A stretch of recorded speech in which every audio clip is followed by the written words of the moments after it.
Welcome back to Razmafsar TV. I'm going to dedicate this video to Maria, one of the followers of Razmafsar TV channel, YouTube channel. And because Maria asked me about Sasanian daggers, I'm going to make a video on what type of daggers Sasanian troops used.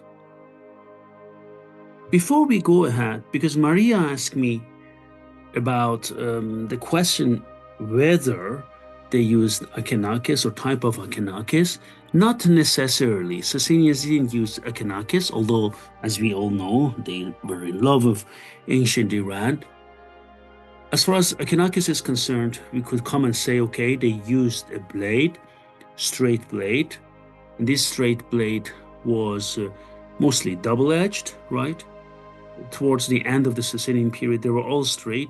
We can argue that some of the swords were single-edged. We could argue on that, but that's another issue. But we are going to discuss about the important thing that Sasanians followed the Parthian tradition of swords and daggers. Early Sasanian swords up to the middle period of the dynasty, they used scabbard slide system, and there are videos here regarding carrying the swords in Sasanian period. Towards the middle, they used the scabbard slide system. Later, they adopted a new method after their fights with the Central Asian forces, a two P-shaped scabbard system, which allowed them to carry almost the swords horizontally, which was a better way for them to carry.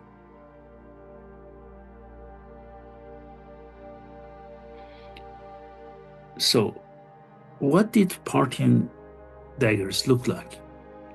I'm showing you from my book, 3 Parthian swords from my book, Arms and Armor from Iran, the Bronze Age to the end of the Qajar period, and these are 3 Parthian daggers. For dimensions, you can go to my book, and for more descriptions, there are excavated items, and as you can see, they have quillons, handguard, and then tank. Some of them have, this one has a longer tank, and obviously the handle of them has deteriorated away and they don't exist. Let's see, this is this one, but not all Parthian daggers had quillons or handguard. This one didn't. As you can see, this is the Shami bronze statue, which is in the National Museum of Iran. I have also many more videos on this Shami, and we can go and watch it on my channel. So you see that possibly the handle was wrapped by fabric, possibly, or wire. But important is, look the way a scabbard looks like. Actually, it's not only that the scabbard is hanging on these two. I show it from Oprecht, who published from dagger and scabbard from Tilia Tepe in Afghanistan. We say in Persian Tepe, not Tepe. In Afghanistan, Tomb 4, which is a Parthian period as well. You can see that it has a small and short quillion. Here, possibly is this one, as you can see it here. Then we have two ring-shaped, right, here. And here we have this ring-shaped. This is riveted here, you see that? And then the second one is lower. Here is a bit, the distance is not that high, but important is that there is a parallel here. There is a parallel below his pants, his upper pant, because he's already wearing a pant here.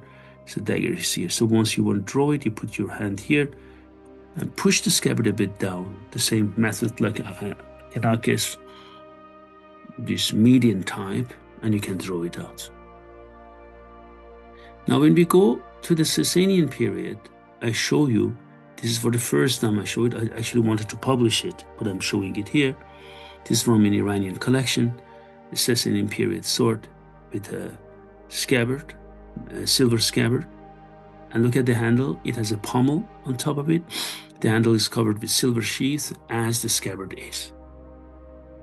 This scabbard, you need to take into consideration that it's a silver covering, And for sure it used to have wood, so it's a silver covering on top of a wood, and the wood deteriorated away and it's gone, and now we have this. So the steel hand, we know that Sasanian swords were made of steel, early crucible steel, and you see that it's double-edged and it's rusted, so it doesn't, you cannot move it out of the scabbard. I remember it very well when I handled it in Iran.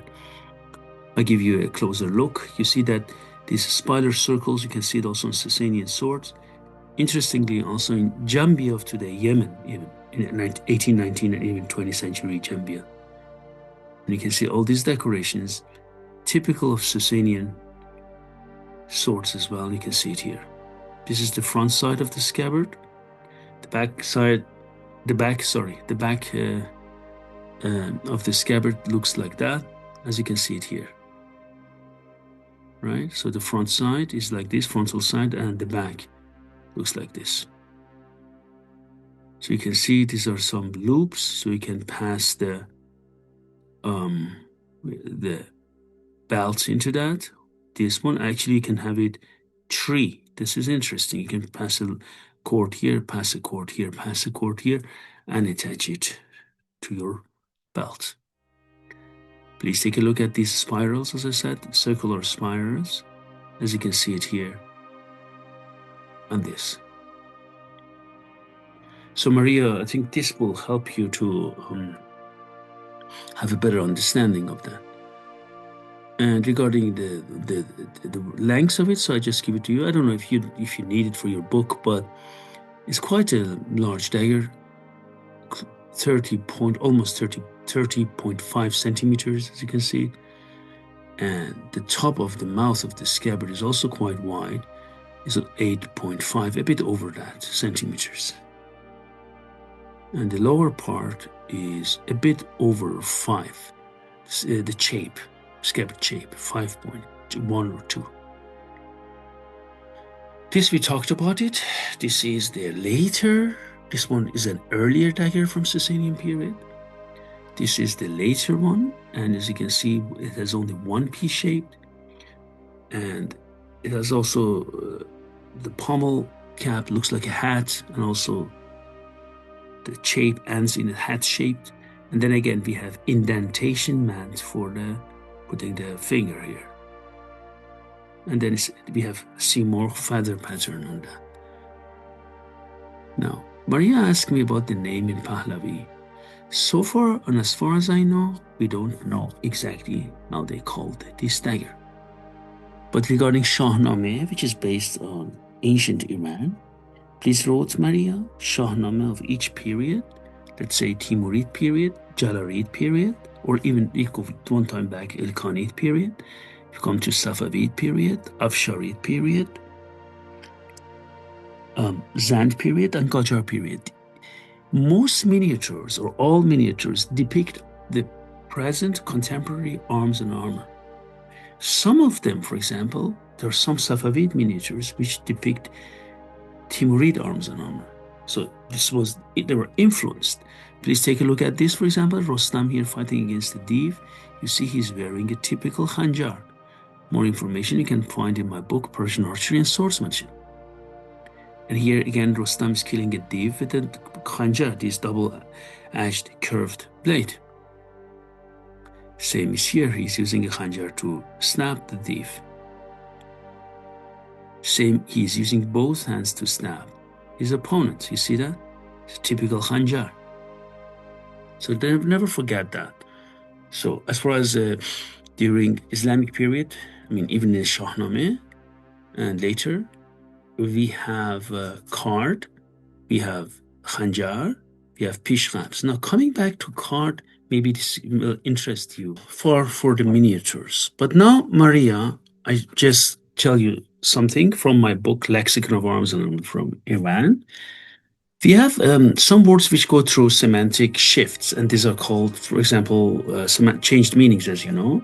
So some of them include kareta, kareti, which in Avestan, in Old Persian, meant cutter, poniard, or sword, meaning both, referring to daggers in Avestan, And then it changed to kart, which meant sword in Middle Persian, right? Kart. And then now today we use kart to refer to knife, as you know, you saw that I made that video for you. So kareta and kareti in Avesta, knife, cutter, poniard, means dagger. But please remember, although it's in Avesta, it's in Vendidad, not a very old part of the Avesta. So these were also parts which were most probably added later. So we can say, look in Fargarda 4, verse 50. So this is in Vendidad. So you can say that, okay, most probably they used kareta or kareti as well during Sasanian period to refer to a dagger. But in Ormazd Yasht, it's also referred, or in Mehr Yasht, like Ormazd Yasht, verse 18, or Mehr Yasht, verses 40 and 131, or Varharan Yasht, verse 27, it's referred to as a sword. But then again, in Vendidad as a dagger. And again, please remember that these parts were also added later. So most probably you can use that kareta or kareti. Okay, then thanks a lot, Maria. I hope you enjoyed it. And to the members of my channel, please subscribe and like the channel and ask any questions you have. You can also become a member to see exclusive videos. Thank you very much and see you soon.